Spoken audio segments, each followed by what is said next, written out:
Well, I'm so pleased to be here with you this morning. It's a good day in America. We're in the company of friends. I love charter schools. Charter schools work, and I'm going to fight for charter schools. It's an honor and a privilege, and I want to thank the National Alliance for Public Charter Schools for this incredible honor. And I want to also say that it's such an honor to be inducted in the Hall of Fame with my colleagues today and in the past. I want to thank somebody special who I brought with me today. Her name is Dr. Annette Melvin. She's my partner in life. Annette, if you're out there, wave your hands in the air like you just don't care. Oh, there she is. I see her, the love of my life. I want to thank her for creating a peaceful home for us that allows me to go out and fight for the rights of Black children. I come from an education family.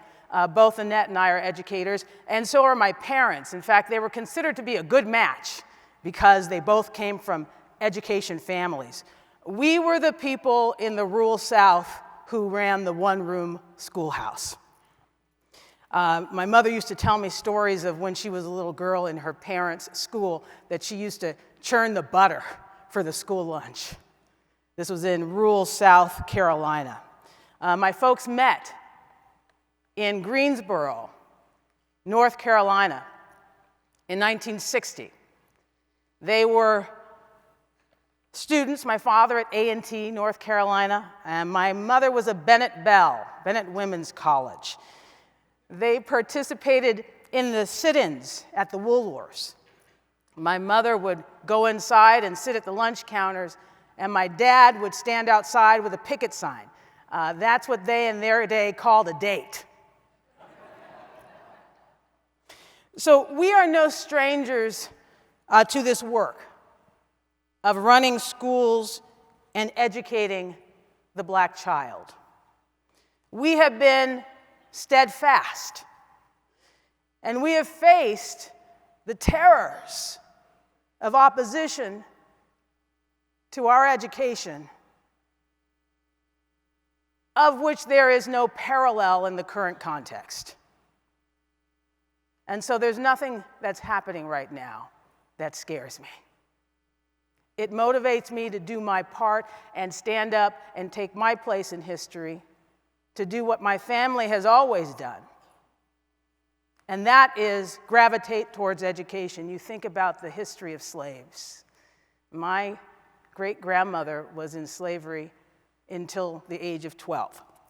When we were kids, my mother took us to the Bratton family plantation where our family was enslaved, and it's known for being a site of a battleground. But she didn't take us there for that. She took us back to the slave huts that were being used for storage. And she said, "This is where your family is from." And as I read the history of the Bratton family that were the slavers, they were known, they were a Scot-Irish family, so I'm a little Scot-Irish. They were known for their brutality.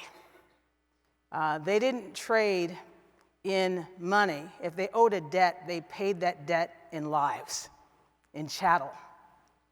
So when I say that our first impulse when we were released from slavery, when we were emancipated, was to grab a book rather than a weapon, I'm talking about we were steadfast. Steadfast in the face of adversity, that nothing that happens in the current context even parallels. So when I think about the bills that are being run in California, bring it. Because I'm going to fight for charter schools because I understand the value of the freedom that I have in the current context to educate Black students to a level of excellence through charter schools. So I love charter schools. I'm an unapologetic advocate for charter schools, and I appreciate the freedom that it gives me. And as a descendant of people who were enslaved. Now, that word freedom means so much to me because it's given me the freedom to create great schools to fix a broken system. In California, where I'm from, 80% of black kids can't do math at grade level, and 68% don't read or write at grade level.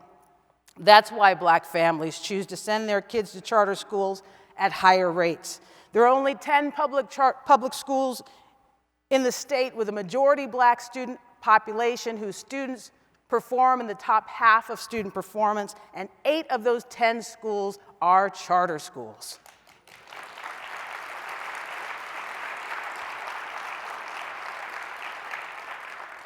Most of those schools are led by black people themselves, mostly black women. I'm very proud that my school is number 3 on the list, and I compete. I want to be number 1.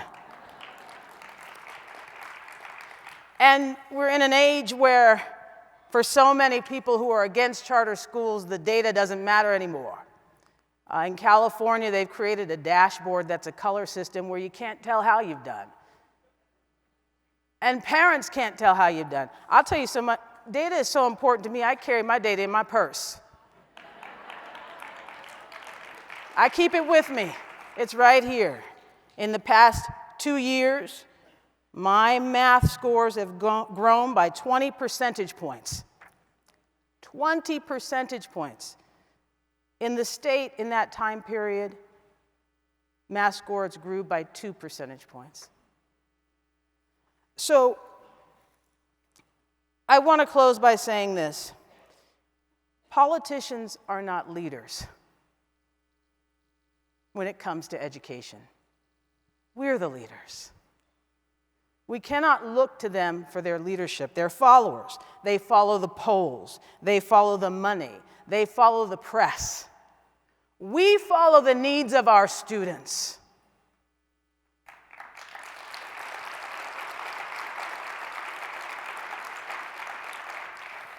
I want to impress upon you in this time of unprecedented attacks on charter schools that you act with courage, with boldness.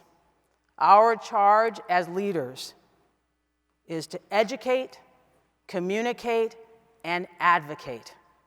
The politicians can follow our stories and our success, and we will tell the story.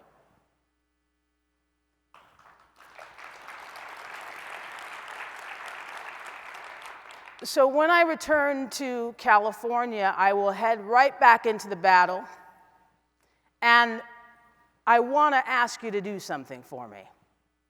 When I holler at you from California, I want you to holler back. Holler back, y'all. Holler back. And with that, I want to say, keep pushing forward, keep growing, be encouraged, and thank you for this tremendous honor.